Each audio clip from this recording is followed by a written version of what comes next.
মোস্তাফিজুর রহমানকে আইপিএল থেকে বাদ দেওয়ার ঘটনাকে কেন্দ্র করে বাংলাদেশ ও ভারতের ক্রীড়াঙ্গনে নতুন করে উত্তেজনা সৃষ্টি হয়েছে। এই প্রেক্ষাপটে বড় সিদ্ধান্ত নিয়েছে বাংলাদেশ ক্রিকেট বোর্ড।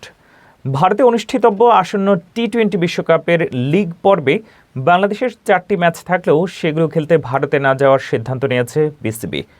রোববার দুপুরে জরুরি বৈঠকে বিসিবির 17 জন পরিচালক সর্বসম্মতভাবে এই সিদ্ধান্ত নেন। এরপর আন্তর্জাতিক ক্রিকেট কাউন্সিলের কাছে আনুষ্ঠানিকভাবে চিঠি পাঠিয়ে জানানো হয়েছে, নিরাপত্তাজনিত শঙ্কার কারণে ভারতে দল পাঠানো সম্ভব নয়। বিসিবি স্পষ্টভাবে দাবি করেছে, বাংলাদেশের সব বিশ্বকাপ ম্যাচ যেন ভারতের বাইরে আয়োজন করা হয়।